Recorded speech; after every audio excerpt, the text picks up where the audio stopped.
آج ہم ایک ایسی قدیم قوم کی کہانی میں گہرائی تک جا رہے ہیں جنہیں تاریخ اہل مدین یا اصحاب الایکا کے نام سے جانتی ہے۔ جی، اللہ نے انہیں بڑی نعمتیں دی تھیں، لیکن وہ راہ راست سے بھٹک گئے۔ سوال یہ ہے کہ اتنی نعمتوں والی قوم آخر تباہی تک کیسے پہنچی؟ دیکھیں، ہمارے پاس جو معلومات ہیں وہ زیادہ تر تاریخی اور مذہبی روایات پر مبنی ہیں۔ اچھا، خاص طور پر کچھ آن لائن ذرائع بھی ہیں جو اس قوم کی تفصیلات بتاتے ہیں۔ تو آج ہم کوشش کریں گے کہ اس قصے کے جو اہم پہلو ہیں جی جی، اور اس میں جو سبق پوشیدہ ہیں ان کو ذرا سمجھا جائے۔ بالکل۔ تو آئیے دیکھتے ہیں کہ یہ کون لوگ تھے، ان یہاں کیا خرابیاں پیدا ہوئیں اور پھر ان کا انجام کیا ہوا۔ اصل میں اہل مدین حضرت ابراہیم علیہ السلام کے بیٹے مدین کی اولاد تھے۔ اچھا، حضرت ابراہیم علیہ السلام کے بیٹے جی، جو ان کی تیسری بیوی قطورہ سے تھے۔ یہ بات اہم ہے کیونکہ دیکھیں حضرت ابراہیم تو توحید کی علامت ہے۔ بالکل۔ مگر ان کی نسل سے ہونے کے باوجود یہ لوگ شرک میں پڑ گئے۔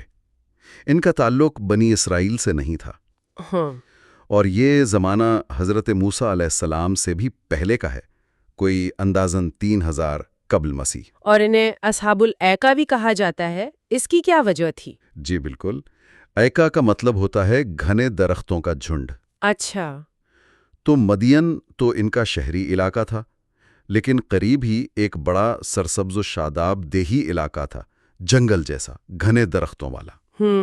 یہ لوگ وہیں ایک خاص درخت کی پوجا کرتے تھے، اسی لیے قرآن میں انہیں اصحاب الایکا یعنی جھنڈ والے بھی کہا گیا ہے۔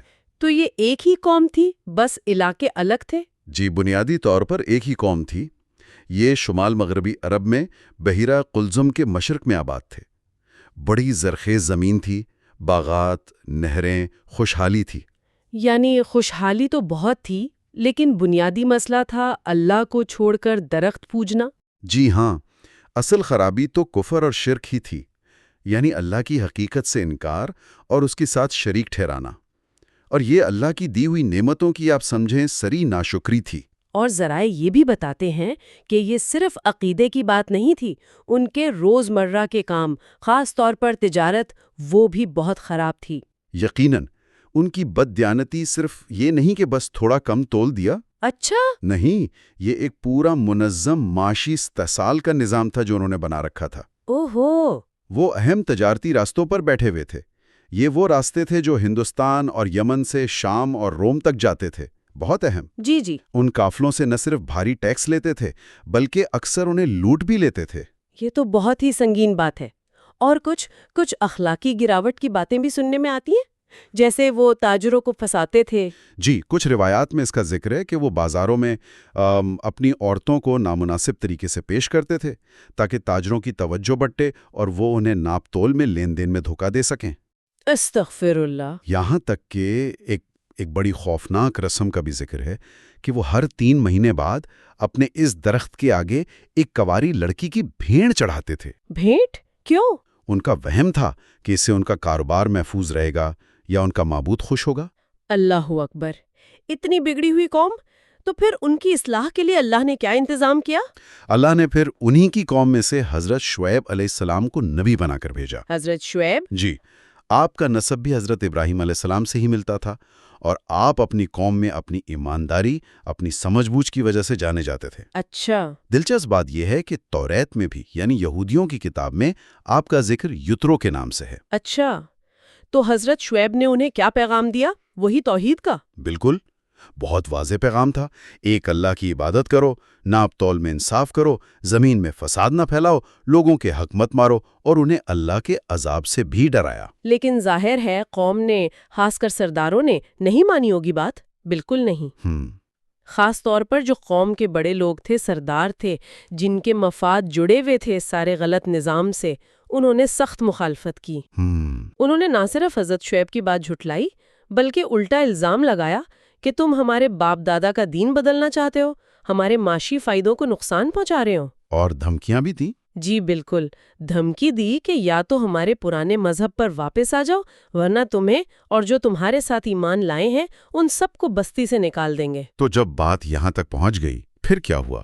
جب قوم کسی طرح نہ مانی، اپنی سرکشی پر اڑی رہی، تو حضرت شعیب نے اللہ سے دعا کی، کہا کہ یا اللہ اب تو ہی حق اور باطل میں فیصلہ فرما دے۔ اور اللہ نے فیصلہ فرمایا؟ جی، اللہ نے دعا قبول کی اور اس قوم پر آپ کہیں کہ دوہرا یا تہرا عذاب آیا۔ کیسا عذاب تھا وہ؟ روایات کہتی ہیں پہلے تو 7 دن تک شدید گرمی اور حبس رہا۔ 7 دن؟ جی، ہوا بالکل بند، سائے میں بھی سکون نہیں، پانی پئیں تو بھی پیاس نہ بجھے، لوگ بالکل بے حال ہو گئے۔ اللہ!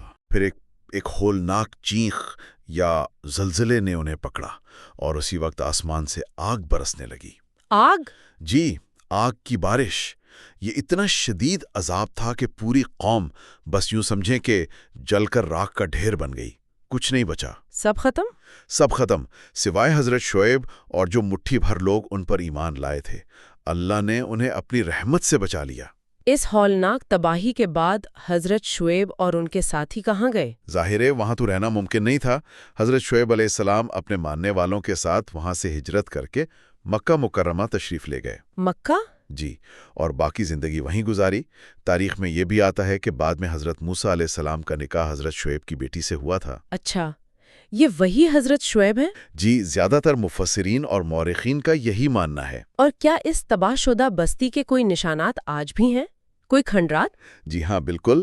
سعودی عرب میں شمال مغربی علاقہ ہے تبوک، وہاں البدو نامی جگہ پر آج بھی وہ کھنڈرات موجود ہیں۔ اچھا۔ انہیں مدائن شعیب کہتے ہیں۔ وہاں چٹانوں میں تراشے ہوئے گھر ملتے ہیں، کچھ عمارتیں ہیں۔ آثار قدیمہ والوں کا خیال ہے کہ یہ علاقہ تقریباً 2000 قبل مسیح تک آباد تھا۔ تو یہ آج بھی ایک عبرت کی نشانی ہے؟ جی بالکل، ایک خاموش عبرت۔ تو اہل مدین کی اس پوری کہانی کا خلاصہ لب لباب یہ ہے کہ معاشی بددیانتی، ناانصافی اور اللہ کی ہدایت سے منہ موڑنا یہ تباہی لاتا ہے، چاہے قوم کتنی ہی خوشحال کیوں نہ ہو۔ بالکل۔ خاص طور پر جب دوسروں کے حقوق مارنا، استحصال کرنا یہ ایک نظام بن جائے۔ جی، اور یہیں سے ہمارے ذرائع ہمیں ایک بہت اہم نقطے پر سوچنے کو کہتے ہیں۔ کیا؟